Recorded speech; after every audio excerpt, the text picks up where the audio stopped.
The night sky above the alien world was dark and heavy with silence. Only the soft cry of strange insects broke the still air. In a small house made of stone and old metal, a widow sat alone. Her name was Sira, and she was not human. Her skin was pale silver, her eyes deep like the endless stars. Once she had a mate, a strong warrior, but he had fallen in the war, leaving her with 2 small children and a heart full of fear. Sira sat near the fire, her children sleeping close to her. Sighed. She touched their faces gently, afraid of what tomorrow might bring. Every day was a fight, not against hunger alone, but against the darkness of her world. Raiders roamed the land, predators hunted the weak, and the village no longer felt safe. Without her mate, she felt broken. She whispered to herself, "I must protect them, I must survive." But in her heart, she knew she was alone. She remembered the last words of her mate. He had told her to stay strong, to never give up hope.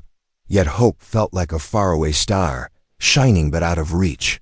Her neighbors gave her pity, some gave her warnings. A widow cannot last long in this world, they whispered. Some even suggested she give her children to stronger families. But she refused. They were her blood, her heart, and she would never let them go. Still, every night fear pressed heavier on her chest. Her children were small. They asked about their father, but she had no answer that could ease their pain. She told them stories of his bravery, but she could not hide her tears when they slept. The silence of the house was louder than screams. The loneliness cut deeper than any blade. That night, as the fire flickered low, she heard a sound. Her heart jumped. She held her children close and listened. It was the crunch of steps outside. Slow but steady. She reached for a broken spear near the wall. Her hands shook. Was it a raider? Was it a beast? She whispered to her children, "Stay quiet, do not move." Their eyes grew wide with fear. The door creaked open. A shadow filled the frame. For a moment she could not breathe. Then the light of the fire showed something strange. It was not an alien like her people. It was not a beast from the forest. It was something she had only heard about in stories told by the elders. A human. He stood tall, his clothes torn, his face scarred by travel. His eyes looked tired but alert. He raised his hands slowly, showing he carried no weapon.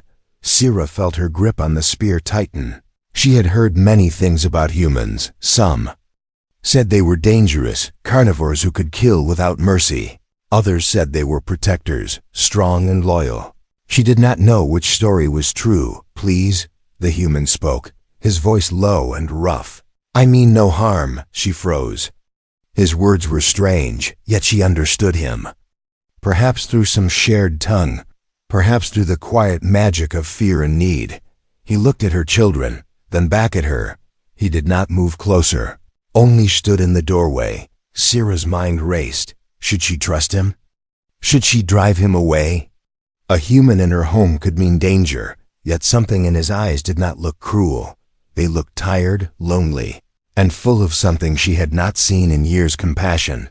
Her children stirred. One of them, the youngest, whispered, "Mother, who is he?" Sira pulled them close, not answering. The human lowered his head, as if he knew the weight of their fear. He whispered again, "I only need a place to rest, one night, nothing more." The fire cracked between them. Sira felt her heart beating, hard against her chest. Her mind told her to say no, to protect her children, to keep the stranger out. But another voice inside her whispered something else. Perhaps this meeting was not chance. Perhaps fate had brought him to her door. The silence stretched long. Her spear trembled in her hand.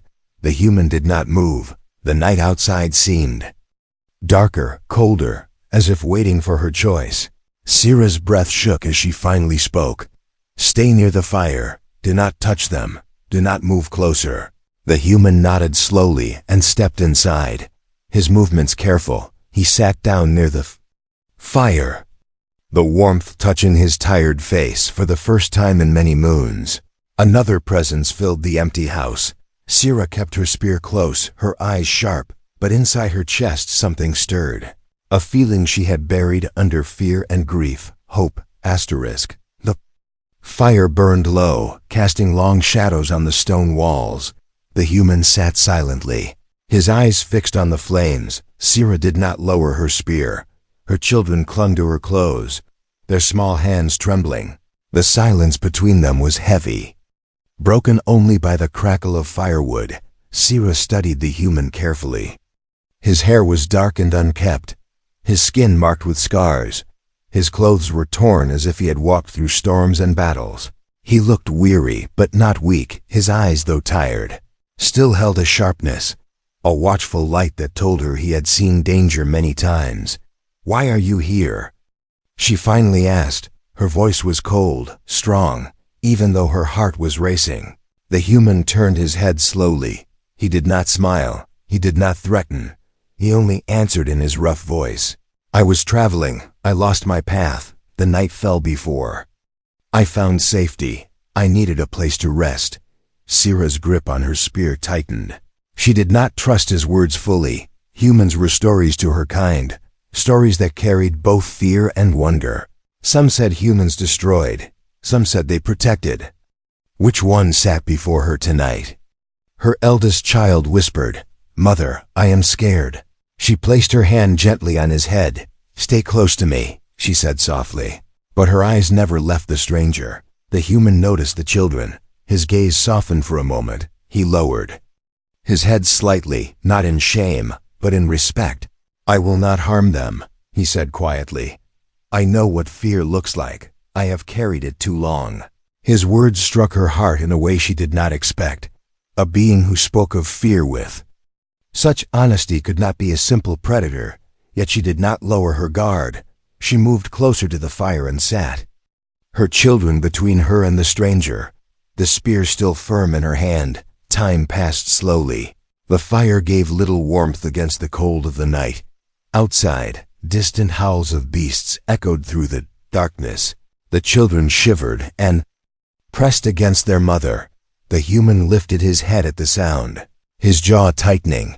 He looked toward the door, alert, as though ready to face the danger. "You should not be alone here," he said after a long silence. "This land is not safe." Sira's eyes narrowed. "Do you think I do not know that?" She answered sharply, "I have survived without you. I can continue to survive." The human did not argue. He only nodded, as if he understood her pride. He shifted slightly, wincing as though in pain. Sira noticed the way he pressed his hand against his side. The cloth on his shirt was dark, torn, stained with blood. Her heart jumped. She realized then that he was wounded. "You are hurt," she said, half in question, half in accusation. He gave a faint smile. "Though it was tired, a beast tried to make me its meal," he answered. "But I am still breathing, so I think I won the fight." Sira's children stared at him with wide eyes. For a moment they forgot their fear. They looked at him with awe, as if he were some warrior from the old tales. Sira hushed them, yet she could not deny the truth. This man had survived something deadly and still stood. She felt her resolve weaken slightly. Against her will, her eyes softened. She had been alone for so long. Every visitor was a danger, every stranger a threat. Yet this human did not act like the raiders who stole and killed. He did not demand. He did not push forward. He only asked for fire, for a roof, for one night of safety. Still, she spoke carefully. "If you bring danger here, I will not forgive you. My children are all I have left." The human's face grew. Still, he looked at the children once more. His eyes darkened with something like sorrow. "I understand," he whispered. "I lost mine." The words fell heavy between them. Sira blinked, unsure if she had heard right. Lost? Did humans have families like hers? Did they know the pain of losing those they loved? Her spear lowered slightly, not by choice, but because her arms trembled with the weight of both fear and pity. She studied him again. His eyes did not look like a liar's. They looked like a man who had been carrying grief for far too long. The night deepened. The fire burned lower. Her children, exhausted from fear, finally closed their eyes. They leaned against her. Falling into uneasy sleep, she brushed their hair. Then turned back to the human. He had not moved closer. He had not threatened. He simply sat, guarding the fire as if he were a sentinel for them all. For the first time in many nights, Sira felt something strange. The fear was still there, sharp and strong, but beneath it was a faint warmth, a feeling she had thought was long dead. It was the fragile spark of trust. The human closed his eyes slowly, his head dropping as sleep pulled him down. Yet even then, his body remained ready, one hand near the knife at his belt, his wounds still bleeding lightly, his face pale from pain. Sira stared at him in silence, her spear now resting across her knees. She whispered to herself, almost too soft to hear, "Why has fate brought you to my door, human?" Outside, the beasts howled again, but inside the stone walls, there was something different. For the first time in her lonely house, Sira did not feel completely alone. Hope flickered once more, small but alive. The morning sun rose weakly over the hills. Its light was pale and cold, barely pushing away the shadows. Sira woke early, as she always did. Her children still slept near her, breathing softly. She looked across the room and saw the human. He had not left. He sat near the dying fire, awake, his eyes sharp though his face looked tired. She frowned. "You did not sleep?" she asked quietly, not wanting to wake the children. The human shook his head. "Not much. The sounds outside were too many. Beasts, raiders. The night is alive with threats." Sira looked toward the door. Her world had always been dangerous, but she had learned to endure it. She had no choice. Yet with a stranger under her roof, her heart was more restless than ever. Her children stirred, rubbing their eyes. They blinked at the human. Curiosity stronger than fear now. "Mother, is he staying?" the youngest asked. His voice was soft, innocent. Sira did not answer. Instead, she stood and stepped outside. The morning air was sharp, carrying the smell of dust and smoke. Far in the distance, she could see black trails in the sky. Raiders had burned another village. She knew it was only a matter of time before they came closer. The human stepped outside behind her. His hand rested near his belt where his knife hung. His eyes scanned the land like a soldier, sharp and cautious. "This place," he muttered. "It is no place for children." Sira turned to him, her voice hard. "It is the only place I have." The human did not argue. He only nodded. But she saw the way his jaw tightened. He understood her pain, perhaps too well. Later, as the sun climbed higher, Sira gathered what little food they had: roots, dried meat, and water from a cracked pot. Her children ate quickly, but her eyes stayed on the human. He had not touched the food until she gave a small nod. Only then did he take a piece, eating slowly, carefully, as if not to appear greedy. The children watched him with wide eyes, whispering to each other. He was strange, different. Yet there was something about him that pulled their attention. He looked dangerous, yet also safe after the meal. Sira took her children to the edge of the forest to gather herbs. The human followed without asking. His steps were quiet, his eyes scanning every shadow. She wanted to tell him to leave, but when she saw how alert he was, how he watched the trees for danger, she stayed silent. The forest was thick and dark. Creatures lurked within. Some were harmless, others deadly. Sira kept her children close. Her hands moved quickly, pulling the herbs she needed. The human stood a short distance away, his body tense like a hunter. Then came the sound, a low growl from the shadows. The children froze. Sira's breath caught in her throat. From between the trees, a beast emerged. Its body was thick with muscle, its eyes yellow with hunger, its teeth sharp, dripping with saliva. Sira pulled her children behind her. Her heart pounded. The beast stepped closer, snarling. The human moved fast, placing himself between the family and the monster. His knife gleamed in his hand. The beast lunged. The human did not step back. He met it with a shout, his blade slashing across its face. The creature roared in pain, but attacked again. Sira screamed. Holding her children tight, The human rolled aside, striking once more. His movements were quick, sharp, born from long practice. The fight was brutal. The beast snapped its jaws, claws tearing the ground. The human bled from his arm, but he did not stop. His knife cut deep again and again until finally the creature fell. Its body still, its growl fading into silence. The forest grew quiet. Sierra's chest heaved. Her children clung to her, trembling. The human stood over the beast, his breath heavy, his knife dripping with blood. He turned to her, his face pale from the wound on his arm. "Are they safe?" he asked, his voice rough. Sierra nodded slowly, too stunned to speak. She looked at him differently now. The stories she had heard about humans violent, merciless, dangerous were all in her mind. Yet here he stood, bleeding, breathing hard. After risking his life for her children, her youngest child slipped from her arms and ran to him, wrapping small hands around his leg. "You saved us," the child whispered. The human froze. Looking down with wide eyes, he seemed unsure, as if no one had spoken such words to him in a long time. Slowly, awkwardly, he placed a hand on the child's head. Sierra felt her throat tighten. She had not trusted him, not fully, but in that moment, she saw more than a stranger. She saw a protector. They returned to the house. The children would not stop talking about the battle, their eyes shining with awe. The human stayed quiet, wrapping his wound with a strip of cloth. He did not boast. He did not speak of victory. He only sat by the fire, silent as always. That night, when the children slept, Sierra sat across from him, her spear still close but not raised. She watched him carefully. "Why did you protect them?"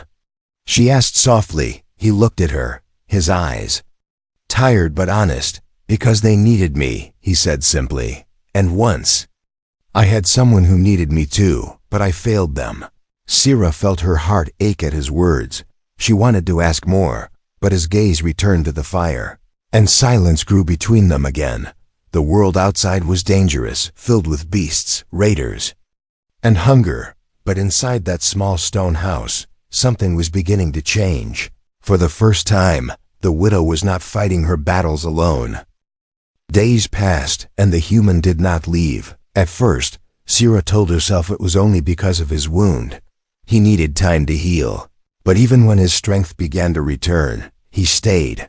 Her heart was torn. Part of her wanted him gone. Strangers always brought danger. Humans were said to be cunning, unpredictable. Yet another part of her felt something she had not felt in many moons. A strange sense of safety, a fragile comfort. Her children no longer feared him. They followed him when he stepped outside, watching him with wide eyes. They asked questions he did not always answer. But sometimes he smiled faintly at their words.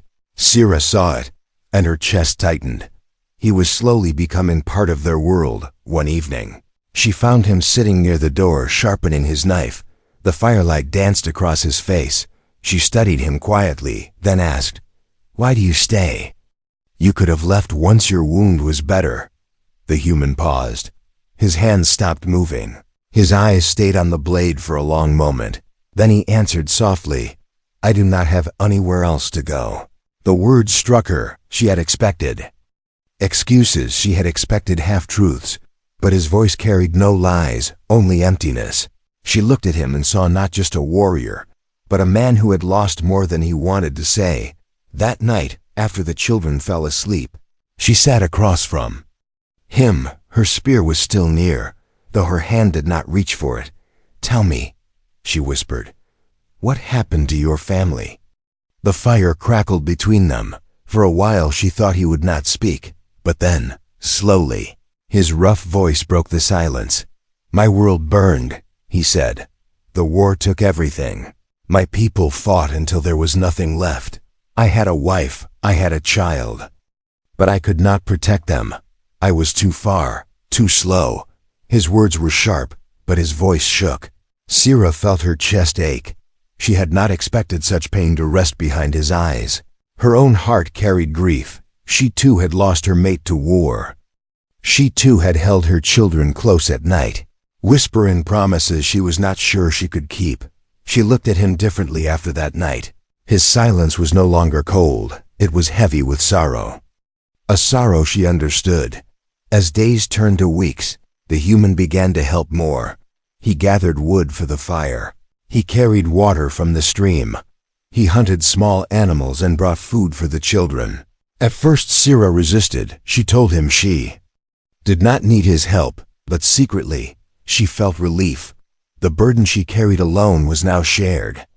Even if only a little. One afternoon, raiders passed near the village. Their shouts echoed in the distance. Sira's children clung to her, their eyes wide with fear.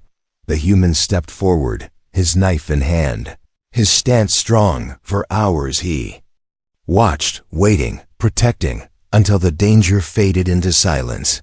Sira's neighbors noticed. They whispered among themselves. Some looked at her with suspicion, some with envy. The widow has taken a human into her home, they murmured. Danger will follow her. Others whispered differently. She is not alone anymore. Sira ignored them, but their voices stirred doubt in her mind. Was she making a mistake? Was she letting her walls fall too quickly? That evening, she confronted him, her voice sharp. The people speak against you. They say you will bring danger. They say you cannot be trusted. The human met her eyes, his face steady. Do you believe them? Her lips parted, but no words came. Did she believe them? She thought of the night he fought the beast, of the days he carried water and food, of the nights he stood guard so her children could sleep. Slowly she shook her head. No, she whispered. I do not. The human said nothing more. He only nodded, as if her words were enough. That night, when the children were asleep, Sira sat by the fire, staring into the flames. She felt the weight of her fear, her grief, and something else, something she had buried for too long, loneliness. Walls she had built around her heart were strong, but cracks were forming. The human's presence was not just protection, it was something deeper. He reminded her of what it felt like to not carry the burden alone. She looked at him across the fire, his head bowed, his eyes half closed from weariness. He looked less like a stranger now, more like someone who belonged. Human, she whispered softly. Her voice almost broke. Why do I feel less afraid when you are near? His eyes lifted to hers. For a moment, silence stretched between them. Then he answered, his voice low. Because you are not alone anymore. Her heart trembled. The walls she had kept for so long shook under the weight of his words. For the first time since her mate's death, she felt something she thought she would never feel again. Hope. The nights grew colder, and danger grew closer. The human's presence in Sira's home was no longer a secret. Whispers spread through the village. Some said he was a blessing, a protector sent by fate. Others warned he was a curse, a storm waiting to break. Sira tried to ignore their words, but deep inside she felt the weight of fear. She knew their world was cruel. Raiders often roamed the land, taking what they wanted, killing without mercy. And now, with a human under her roof, she feared the attention would be worse. One evening, as the sun bled into the horizon, the human returned from the forest with a rabbit in his hand. His steps were calm, but his eyes were sharp. He placed the food down and said quietly, "We are being watched." Sira froze. Her children looked up in fear. "What do you mean?" She whispered. He glanced toward the hills, his voice low, steady. "Raiders. They have been moving closer. I saw their tracks, fresh, too close to the village. They know this place is weak. They will strike soon." Her chest tightened. She had lived in fear of this day. Now it was real. She looked at her children, their small faces pale. She had promised to keep them safe, but how could she fight raiders? Alone she was powerless, but she was not alone anymore. That night, the fire burned low as the human sat near the door, his knife resting across his knees. His eyes never closed. Sira sat across from him, her spear tight in her hand. Their children slept between them, unaware of the storm gathering outside. "You cannot fight them alone," she whispered, her voice heavy. The human's jaw clenched. His eyes stayed on the flames. "I have fought worse," he said quietly. "But I will not let them touch you or the children." Something in his voice made her shiver. It was not just a promise. It was a vow carved from his pain, from his past. She wanted to argue, to tell him it was impossible. But she saw the steel in his eyes, and for the first time, she believed he could do it.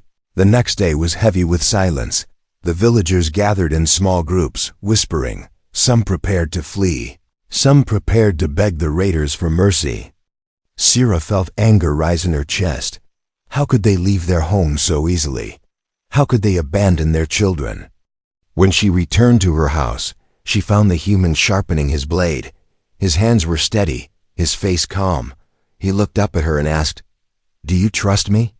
Her lips parted. The question cut deep. Did she? She thought of the night he fought the beast, the days he brought food, the way her children looked at him with hope. Slowly she nodded. "Yes," she whispered. "I do." That night the attack came. The sky was dark, the village quiet. Then came the sound shouts, the crackle of fire, the thud of boots on the ground. Raiders, their faces were hidden, their weapons sharp, their voices cruel as they broke into homes. Sira held her children close. Her heart raced. The human stood at the door, his knife in hand. His eyes were cold now, focused, his body ready for battle. The first raider stepped into the house, sneering. "A widow and her brats," he hissed. "Easy prey." But his smile vanished when the human lunged forward. The knife flashed. The raider fell before he even had time to scream. The children cried out. Sira pulled them back. The human moved like a shadow, striking fast, silent, merciless. He was not the tired wanderer she had seen by the fire. He was a warrior, forged by loss, sharpened by pain. More raiders came. Their weapons clashed with his blade. The house shook with the sound of battle. Sira's hands trembled. But she held her spear ready, protecting her children. One raider broke through. Rushing toward them, she screamed and thrust her spear. The weapon struck true, the raider fell. And she realized her hands were covered in blood. Her children clung to her, crying. The human fought on, his body moving with fury. Every strike was a storm, every breath a promise. The raiders shouted, cursed, but one by one they fell, until at last, silence filled the house once more. The human stood in the doorway, his chest heaving, his blade red, his body marked with fresh wounds, but his eyes still burned with fire. He turned to Sira, his voice steady. "They will not harm you." Sira could not breathe. Her heart pounded. She looked at him, this human who had come to her home as a stranger, who had been feared by her people. And now he stood as her shield, her protector. Her children ran to him, wrapping their arms around his legs, crying into his torn clothes. For a moment he froze, his eyes wide, but then his hand rested on their heads. Gentle, almost trembling, Sira felt her walls break further. She stepped closer, her voice shaking. "You risked everything for us." The human's eyes met hers, and for a moment she saw the man behind the scars. He was not just a warrior. He was someone who had lost everything and still chose to protect again. Outside, the village burned. Shadows of fear still lingered. But inside the small stone house, a bond had been forged in fire and blood. The widow and her children were no longer alone. The raiders were gone, but the village was broken. Fires still smoked in the distance. Cries of fear and sorrow echoed through the night. Sira's house had survived, but the world outside her door felt more dangerous than ever. Inside, the human sat by the fire, his arms wrapped in bloody cloth. His wounds were deep, but his eyes remained sharp. He had not spoken much since the fight. His silence was heavy, not from pride, but from the weight of survival. Sira sat across from him, her children pressed against her side. They would not let her go, their small hands clutching her clothes, their eyes turned often to the human. No longer with fear, but with something else, trust. She studied him in the firelight. His face was scarred, his body bruised, yet he looked strong, unbroken. For so long she had lived with fear, with loneliness, carrying the burden alone. But tonight, when the raiders came, it was not just her strength that saved the children. It was his. Her walls trembled. Later that night, when the children had finally fallen asleep, Sira sat closer to the fire. Her voice was soft, almost trembling. "Why do you keep fighting for us? You could leave. You owe us nothing." The human's eyes lifted to hers. His voice was rough but steady. "Because once, I could not save the ones I loved. I failed them. I will not fail again." His words pierced her heart. She saw the truth. In his eyes, the shadow of grief he carried. She understood it, for it was the same shadow that haunted her own soul.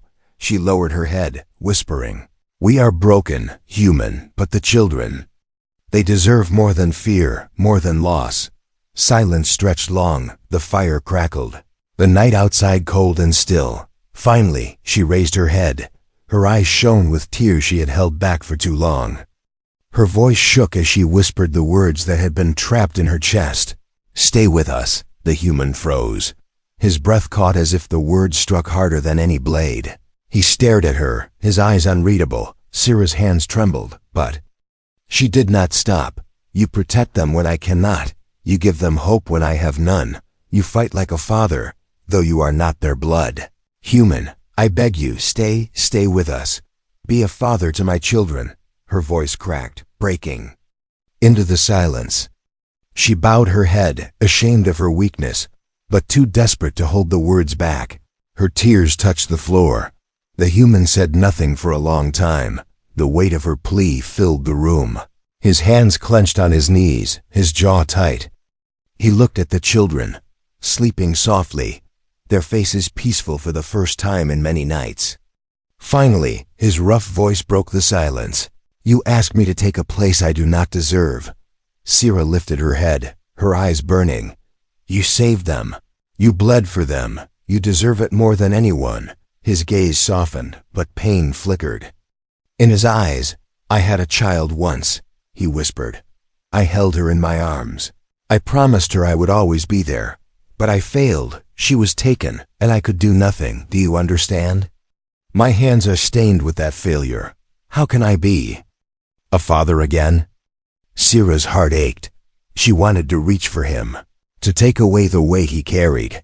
"Then let this be your chance to heal," she said softly. "Not to replace what you lost, but to protect what still can be saved." The human turned his face toward the fire. His eyes glistened in the flickering light. For a moment he looked like a man lost between two worlds, his past filled with grief, his present filled with a choice. Sira leaned closer, her voice breaking. "Please, human, do not leave us to face this world alone. Stay tonight. Stay tomorrow. Stay until the children no longer tremble when they hear the night. Stay until hope becomes real again. Stay as their father, if not by blood, then by heart." Her words hung heavy in the air. Her chest rose and fell with each trembling breath. She had opened her soul, broken her pride, and laid her heart bare. The human closed his eyes. For a long time he did not answer. His hands shook, his breath uneven. But when he opened his eyes again, something had changed. The grief was still there, but there was also fire. He looked at her, his voice low but steady. "If I stay not for myself, but for them, for the children, for their future." Sira's tears fell freely now. She bowed her head and whispered, "That is all I ask." The human leaned back against the wall, his knife resting near him, his body weary but his spirit firm. For the first time since his own family's loss, he had been given something new, not a replacement, but a chance to protect again. Sira sat in silence, her tears slowly drying. She looked at him through the flickering firelight, and though the world outside remained dangerous, in that small stone house, hope burned brighter than the flames. Night slowly gave way to morning. Pale light spilled into the house, touching the faces of the sleeping children. Sira opened her eyes and found herself watching the human. He had not moved from his place near the door. His knife still rested by his side, but his head had lowered. His eyes were closed, not in deep sleep, but in the uneasy rest of a man who had spent his life fighting. For a long moment, she only watched him, her heart heavy with the memory of her own words. She had begged him to stay. She had torn away the last of her pride. And though fear still clung to her chest, there was something new now, a fragile sense of peace. Her children stirred awake. They blinked at the human, then smiled. One of them whispered, "Mother, is he staying?" Sira's throat tightened. She looked at the human, waiting. He opened his eyes slowly. The morning light touched his scarred face. He looked at the children, then at Sira. His voice came low but steady. "Yes," he said. "I am staying. The Children ran to him, their small arms wrapping around his worn body. For a moment, he froze, stiff and unsure, but then his hands moved, gently resting on their backs. He closed his eyes, and though his face was still lined with sorrow, there was something else, something lighter. Sira felt tears gather in her eyes. For the first time since her mate's death, her children had a protector beside her, and for the first time, she did not feel like a widow fighting alone against the darkness of the world. The days that followed were not easy. The land was still dangerous. The raiders might return. Beasts still prowled the forest. Hunger was still near, yet inside that small stone house, everything was different. The human worked alongside her. He repaired the broken walls.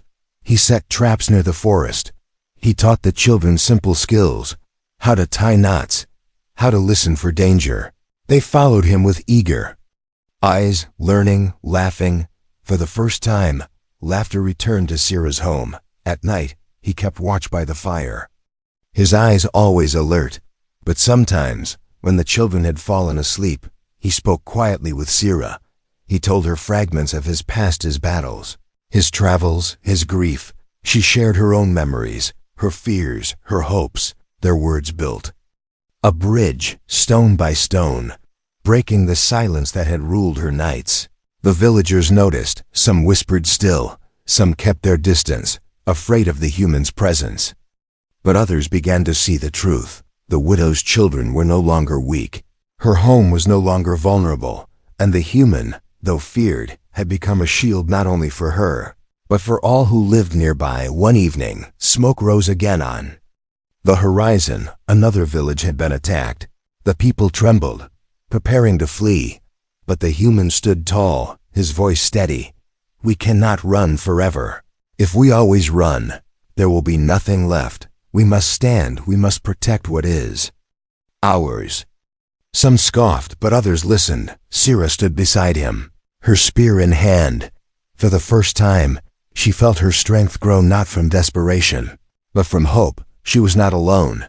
She had someone who fought with her, not for himself, but for her children, for their future. That night, when the children had gone to sleep, Sira sat by the fire. She looked at the human, her voice soft.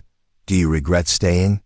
He looked at her, his eyes thoughtful. "No," he said simply. "For the first time since I lost my family, I feel purpose again." Her heart trembled at his words. She wanted to say more, but her voice failed. Instead, she reached for his hand. For a moment, he hesitated, but then his rough, scarred hand closed gently around hers.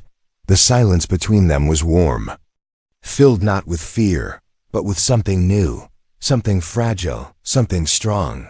Morning came again. The sun rose higher, brighter. The children ran outside, their laughter echoing through the village. Sira stood at the doorway, watching them, her chest no longer heavy with loneliness. The human stood beside her, his presence solid. Steady, she turned to him, her voice soft but clear. "From now on, you are not just a wanderer. You are part of this family." He looked at her, his face calm but his eyes shining with a quiet fire. He gave a single nod. "Then I will protect it until my last breath." The children's laughter filled the air. The shadows of grief were still there, but they no longer ruled. For in the heart of the widow's home, a new dawn had come. A dawn born of loss, struggle, and the courage to trust again. And though the world outside remained cruel, inside those stone walls, a promise lived, a promise of protection, of hope, of family.